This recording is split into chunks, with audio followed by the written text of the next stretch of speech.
Bonjour à tous. Je suis extrêmement heureux de revenir à Paris pour partager avec mes confrères français l'expérience qu'on a commencé en Chine. Donc aujourd'hui, dû au manque de temps peut-être, j'ai choisi de présenter 5 projets.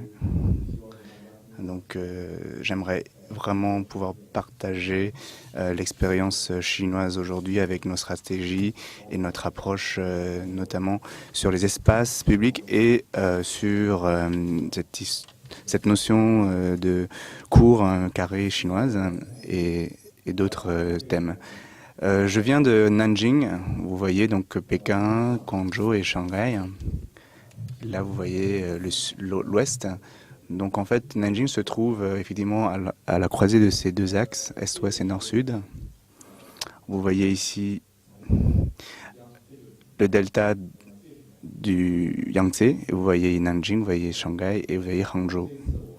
Et cette fois-ci, dans l'exposition, nous avons choisi de montrer essentiellement des projets qui sont dans cette région. Ça c'est Nanjing. Vous voyez en fait, le fleuve devant n'est pas aussi... Le fleuve devant cette photo n'est pas aussi belle en réalité. Vous voyez donc la montagne Jingshan et le lac de Xuanwu. Donc Nanjing a énormément d'universités. Je travaille dans cette université, l'université de Nanjing se trouve ici. Et cette photo, en fait, est prise depuis le balcon de chez moi, depuis ma maison. Vous voyez ici l'image d'une ville qui est le concentré de 30 ans d'évolution urbaine. Donc cette ville, quelque part, est aussi assez nouvelle, dans un certain sens. On voit énormément de constructions de grande hauteur. Depuis une vingtaine d'années, à Nanjing, il y a eu au moins 1300 immeubles de grande hauteur en béton armé, en structure de béton armé. Mais en fait, la Chine aura consommé presque plus de 50% de la quantité de béton mondiale. Et on ne voit quand même plus trop les constructions existantes à Nanjing qui ont été cachées par ces nouvelles constructions. Cette zone en fait de Nanjing que vous voyez ici est assez intéressante car elle a été préservée et notamment ce sont des zones avec des constructions plutôt basses et de faible densité. Ce sont des constructions du XXe siècle dans les années 30 et dans un plan d'urbanisme municipal de l'époque, il y avait une zone d'habitation plus cossue qui abritait les officiels du gouvernement du Kuomintang. Donc après la libération de 1949, cette zone est devenue aussi une zone des dirigeants du Parti communiste de la région du Jiangsu, la province de Jiangsu. Et donc cette zone a été quand même assez préservée. Et j'ai eu la chance de pouvoir travailler sur cette maison que vous voyez ici, en particulier dans cette zone. Cette maison, en fait, a quelque chose de différent dans le fait qu'on l'appelait des petites villas occidentales. C'était vraiment le moment, le point de rencontre d'époque de l'Orient et de l'Occident. Et on voulait vraiment donner une définition de ce qui était bien comme architecture. Et c'était notamment ces petites villas occidentales. Et ça était aussi le début d'une tradition historique finalement pour nous de ce qu'est une bonne architecture, à savoir finalement des petites villas, des pavillons occidentaux. Cette région, donc cette zone dans la ville a été donc préservée et vous voyez ce bâtiment. Ce sont en fait donc une structure urbaine qui n'est pas du tout celle qui est traditionnellement existante en Chine. Donc cette maison en fait se trouve au milieu d'un jardin qui est différent de nos structures de maisons à cour. Et donc vous voyez l'état existant. Donc c'est très petit cet endroit. En respectant les règles de prospect, il ne reste plus que 6 mètres par 13 mètres pour construire. Et les hauteurs sont aussi limitées à 2 à 3 niveaux, aussi des réglementations très strictes de l'urbanisme. Donc, sur le site, nous avons maximisé le volume que vous voyez ici, malgré tout. Donc, vous voyez les maquettes, hein. Nous avons séparé en 2 côtés, 2 zones, qui sont en fait séparées par un demi-niveau. Et vous voyez donc 2 étages et de ce côté-là, c'est 1 étage et demi de restaurant. De ce côté, nous avons un petit logement de 200 mètres carrés, c'est qui est extrêmement petit. Donc vous voyez un petit peu les bâtiments environnants sur cette maquette. Vous voyez chaque propriété a son propre jardin. Donc ce plan, on voit effectivement de manière très simple, très évidente, cette séparation, cette fente avec les services qui sont dans ce noyau, ainsi que les circulations verticales. Donc sur cette photo, vous voyez le rapport avec les maisons environnantes. Nous avons une école, ainsi que des élèves qui passent souvent devant cette maison. C'est une expression que j'ai aimé traduire entre l'ancien et le moderne. Donc c'est un béton que nous avons utilisé avec des petites plaques de béton préfabriquées avec un calpinage de 5 cm et en fait qui correspond assez fort aux briques de 5 cm aussi anciennes que l'on voit à côté. Au niveau de la couleur, nous avons choisi d'être un petit peu plus foncé pour avoir un petit dialogue intéressant avec les maisons et constructions environnantes. Donc les rapports sont très harmonieux, en même temps ils sont différents.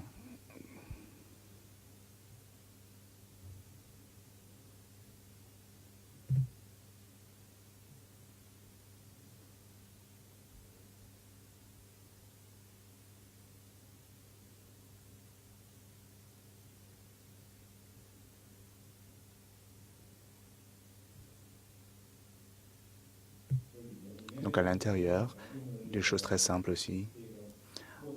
Donc le bois est utilisé avec aussi un calpinage de 5 cm, comme la structure du béton extérieur. Donc la grande fente à travers laquelle on peut voir aussi la maison en face, qui est bien cadrée avec celle en face. Ça c'est le salon, avec l'entrée principale et un salon à double hauteur. Donc les combles qui sont emménagés en bibliothèque. Et par rapport aux matériaux, j'ai toujours eu beaucoup d'intérêt pour trouver un matériau et un projet qui puisse exploiter le matériau local pour construire une architecture adéquate, et c'est quelque chose qui m'a toujours beaucoup intéressé. Alors dans notre tradition chinoise, on peut vraiment trouver énormément d'inspiration. Nous voyons l'architecture traditionnelle avec l'utilisation évidente des choses existantes localement, et ce sont des stratégies qui nous intéressent aussi. Alors là, nous avons eu une autre occasion de construire 2 maisons à côté de Nanjing. Vous voyez un lac qui est donc le site au bord duquel nous avons construit nos 2 maisons. Il y a en fait des briqueteries locales. Vous voyez que la brique locale rouge est fabriquée par cette briqueterie avec son fourneau. Et par exemple, ce donjon, ce silo avec la brique rouge locale qui utilisent donc ces matériaux locaux. La briqueterie se trouve à côté de notre site et de manière très naturelle, nous avons choisi d'utiliser ces matériaux. C'est un choix qui est aussi très économe avec les paysans locaux sans mise en œuvre très très particulière. Ils sont déjà extrêmement habitués à utiliser ce matériau. Donc celui-ci est le propriétaire et vous voyez que les ouvriers utilisent une manière très traditionnelle pour faire monter les briques et ce sont des paysans. Vous voyez donc l'implantation de ces deux villas par rapport au lac avec un plan aussi extrêmement simple. En fait, nous avons choisi de construire des cours donc à trois côtés de bâtiments face au lac. Nous rentrons par ici par une entrée qui donne un living, une salle à manger ainsi que d'autres chambres. Ici, vous voyez une bibliothèque indépendante avec une petite pièce. Et donc nous rentrons dans cette zone, vous voyez cette maison. C'était en fait c'était des granges ou des espaces de stockage d'aliments, on va dire, de denrées. Donc c'était en chantier avec les ouvriers qui y travaillaient toujours.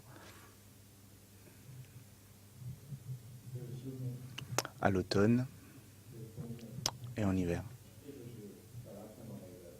Donc ça c'est l'entrée ici avec la petite cour d'entrée. Nous sommes à nouveau en automne et en hiver ici, sur cette image. Donc une vue depuis la grange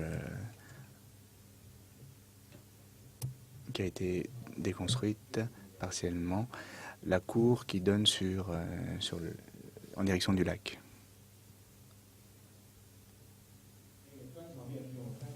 Donc nous avons utilisé trois techniques différentes d'empilement de mise en œuvre de la brique. Donc une qui est pleine, l'autre qui est un petit peu creuse et une troisième qui les emboîte d'une autre manière. Et en fait, les ouvertures sont aussi pensées dimensionnées en fonction de ces mises en œuvre. Donc vous voyez une image de cette cour. Ça, c'est la petite cour, la petite pièce qui est un petit peu fermée. C'est la vue que le propriétaire aura depuis sa chambre.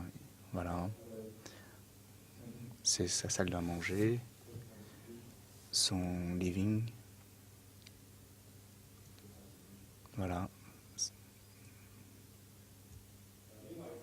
Et l'autre maison est beaucoup plus sur une cour fermée avec une cour intérieure et l'entrée que vous voyez ici.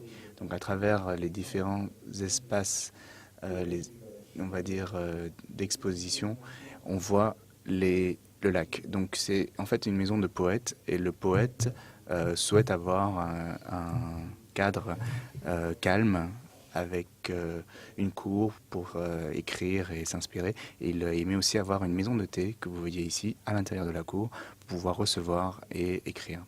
Donc vous voyez une image à l'automne, en hiver. Cette personne est en fait le chef de chantier qui a été responsable pour la construction de cette ville-là. Ils étaient encore en train de nettoyer et de travailler. Voilà. Et c'est ce poète donc qui possède cette construction. Donc il y a deux maisons. Et avec un architecte local qui a construit les autres maisons que vous voyez dans le fond.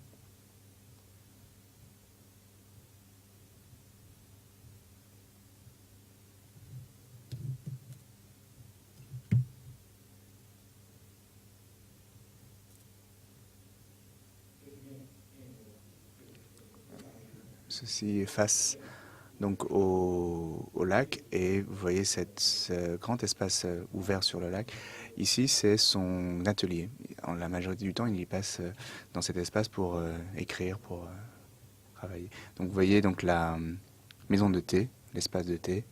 Et en fait, à travers cet grand espace ouvert, il voit donc aussi à travers la maison le lac.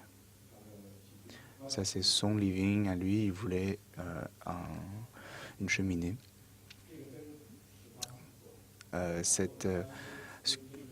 ce luminaire en fait a été fait par lui-même et il se disait qu'il ne trouverait rien sur le commerce et il a demandé mon avis. Je lui ai proposé d'utiliser en fait les épaniers qui sont ceux utilisés par les pêcheurs locaux et il a utilisé effectivement ces paniers de pêcheurs pour en faire cette sculpture qui est donc son luminaire de salon.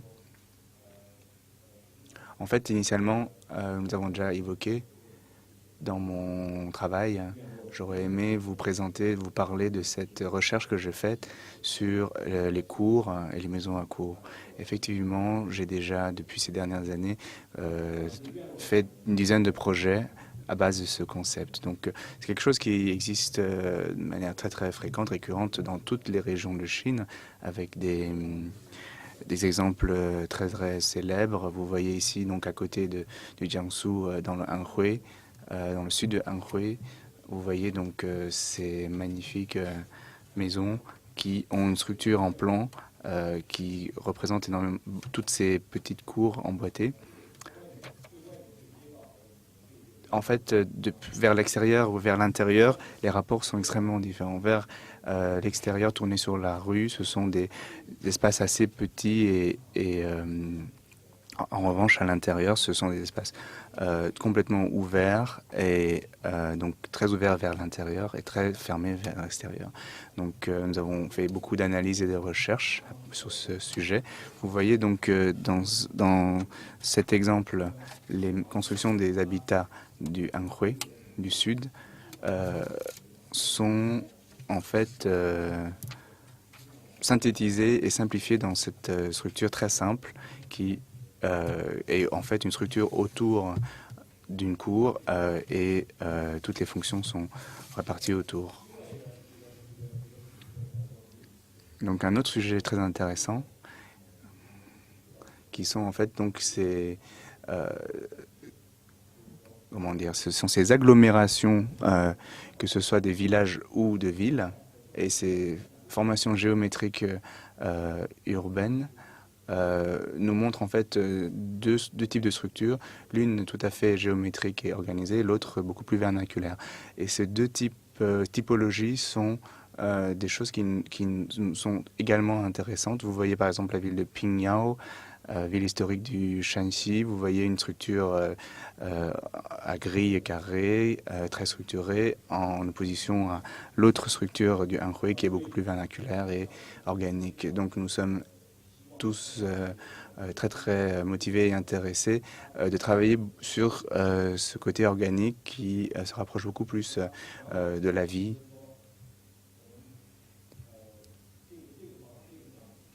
Et sur ce projet, nous avons travaillé avec Qixin et Tache qui sont ici présents aussi sur un travail à Hangzhou. Donc sur cette répartition donc morphologique des îlots. Vous voyez donc le vide, le plein, le bâti, les espaces fermés, les espaces semi-privés ou semi-publics, les maquettes. Vous vous rendez compte effectivement que toutes ces unités ont leur propre cours, mais forment en même temps un ensemble cohérent. Donc nous avons plusieurs fonctions, des ateliers d'artistes, des commerces, des bars, des restaurants. Donc c'est à Hangzhou. C'est une grande zone à Hangzhou qui donc nécessite en fait des équipements, comme on dit, des services et des commerces. Et nous avons choisi donc de travailler sur cette dizaine de petites unités. Donc ces unités, en fait, effectivement, comme vous voyez, vers l'extérieur, ont des ouvertures plus rares, avec ce concept d'ouverture aussi beaucoup plus importante vers l'intérieur. Donc voilà, avec beaucoup plus de plein vers l'extérieur et plus de vide à l'intérieur. Donc ces deux matériaux, donc les premiers sont des pierres, matériaux pierreux.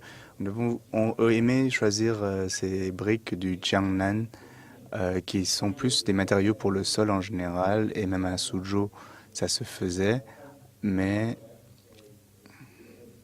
On a rencontré d'autres problèmes et nous avons trouvé quelque chose d'équivalent, tout aussi intéressant, qui se rapprochait de cette texture. Et donc nous avons choisi d'en faire donc la façade extérieure. À l'intérieur, ce sont des éléments préfabriqués en béton armé de 40 par 40, des éléments donc préfabriqués. Et vous voyez le résultat.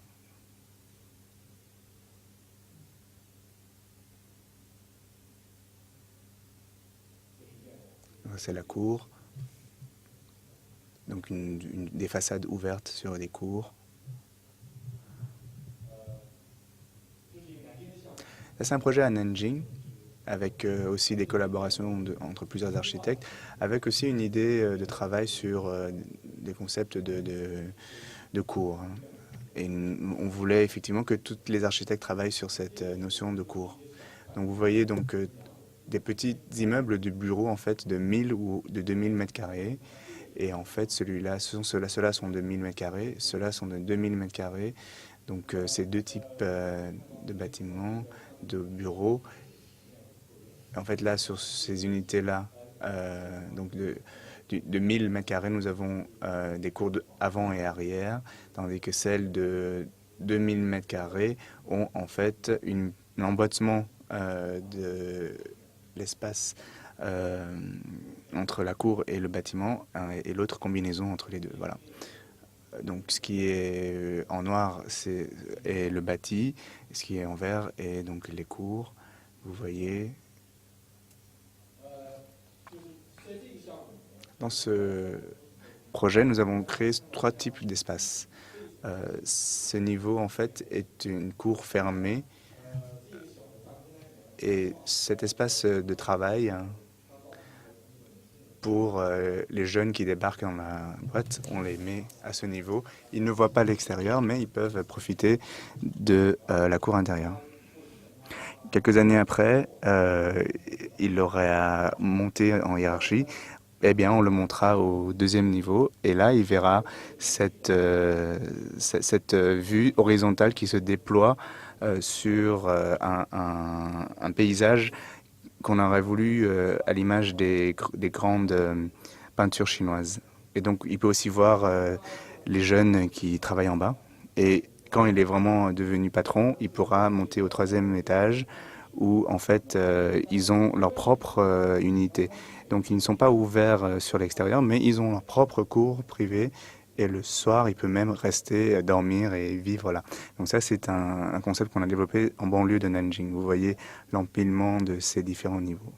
Le 2e, le 3e niveau et le rez-de-chaussée. Donc, ça a été pris il y a 2 ou 3 mois, en cours de chantier.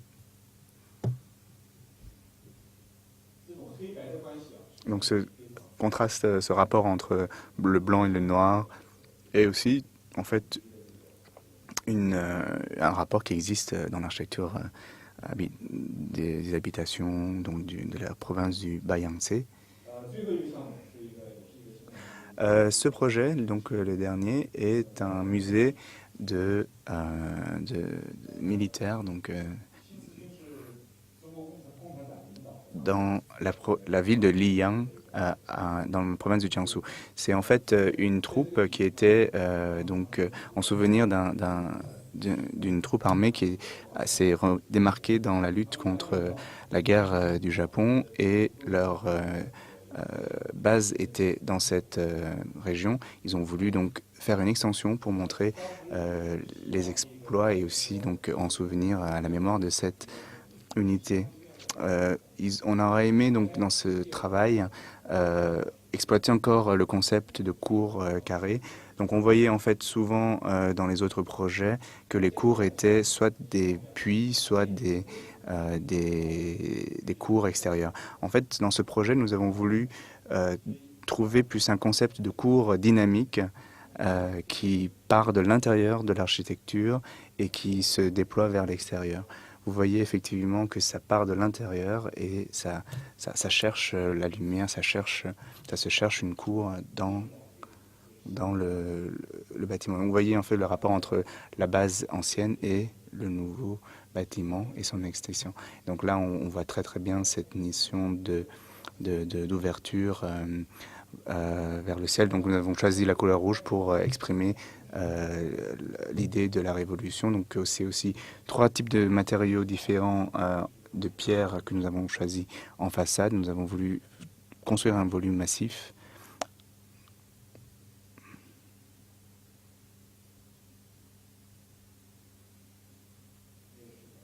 Vous voyez donc les différents types de pierres. On les voit de manière assez claire. Ça, c'est la vue de l'intérieur. Le petit puits qui remonte à l'extérieur. Donc une cour intermédiaire, vous voyez donc effectivement cette troupe avec ses dirigeants de l'époque. Donc voilà, merci.